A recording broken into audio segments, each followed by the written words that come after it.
All right, I'll agree to it. No hesitation, no haggling, not even a single follow-up question. Have the lawyer come over right now. Once you sign the papers, the release is yours. Asher nodded numbly. He pulled out his phone, stepped over to the window, turned his back to me, and made the call in a low voice. Beneath the pale gray daylight, his frame looked unnaturally thin. In under 30 minutes, both parties' attorneys showed up almost at the exact same time. My lawyer set a thick stack of documents down in front of Asher, a stock transfer agreement, settlement, and handover papers for his personal assets, a confidentiality contract. Asher sat in the chair and stared down at the printed text. He picked up his pen. Its tip hovered right above the signature line, trembling faintly. For several seconds, he froze. He glanced up at me with an unreadable look in his eyes. Then he put pen to paper. He signed slowly, yet steadily, each deliberate stroke. One document, then the second, the third. Like carrying out some solemn ritual, he scrawled his name wherever required. My lawyer quickly checked that every signature was complete and gave me a short nod.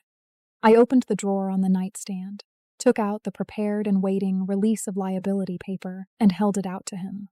He stared at me in shock. I knew you'd come looking for this, so I got it ready ahead of time. Asher took the flimsy sheet, did not even glance at its contents, folded it hastily, and tucked it into the inner pocket of his suit jacket. Asher, I honestly never imagined you'd go this far for Mia. Asher's body stiffened for an instant.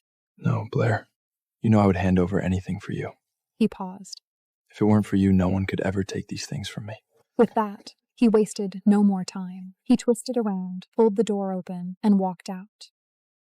My lawyer gathered the paperwork and quietly asked whether I had any further requests. I shook my head. They exited the room without a sound. Once Mia learned Asher planned to send her away, she completely lost it. For 3 whole days, she smashed every object she could get her hands on. She climbed onto the edge of the balcony and threatened suicide. After Asher fought to drag her back inside, she swallowed an entire bottle of sleeping pills she had hidden away somewhere. Panicked out of his wits, he rushed her to the hospital to get her stomach pumped. Each outburst ended with Asher giving in. 3 exhausting days had aged him 10 years. Over those days, he dialed Blair's number time and again. At first, the calls went unanswered. Soon, his calls were sent straight to her cold-sounding voicemail. He texted her nonstop. Apologies, explanations. None ever got a reply. He knew Blair resented him, yet he could not spare the energy to make things right with her. Over and over, he instructed their housekeeper. Martha, prepare her finest soup following the old recipe. Deliver it to her on time every single day and make sure she drinks every drop. On the 4th morning, an unnatural hush hung over the mansion. Mia had stopped screaming and wrecking the place. She washed her face and changed into clean clothes, sitting calmly on the sofa. She looked surprisingly docile. Hardly daring to believe it, the worn-out Asher shuffled cautiously over toward her. Mia? Mia lifted her head. Her eyes welled up once more. Uncle, I'm so sorry. I've been terrible these past few days. I was so scared. I don't want to leave you. She latched onto his sleeve while big tears spilled down her cheeks. I've learned my lesson. I won't throw another fit. Please don't be mad at me. Seeing her pitiful state, the 3-day-long tension coiled inside Asher finally snapped. He stroked the top of her head. I'm glad you understand. I've sorted everything out for you. It's a lovely place with professional tutors and caretakers. You won't lack for anything. Whenever your mood settles and you wish to come home, you're always welcome back. Mia nodded obediently. At last, Asher got a moment to breathe. He headed for the 2nd-floor balcony and dialed Blair's number without delay. Sorry, the number you have dialed is powered off. The robotic female voice doused his last shred of hope like icy water. Sharp unease gripped his heart. 3 days had gone by. She had never acknowledged the soup he sent over, and now her phone was switched off. Had something terrible happened to her, or had she resolved never to forgive him? His heart raced with panic, and he hurried straight for the door. Uncle. Mia walked out from the kitchen, holding a mug of warm milk, stepping timidly to block his path. She only wore a thin nightgown, her soft hair falling loose over her shoulders, faint tear tracks still glistening on her cheeks, looking utterly defenseless and fragile. Are you heading out? These past 2 days you've worn yourself ragged looking after me. Haven't properly sat down for a single proper meal.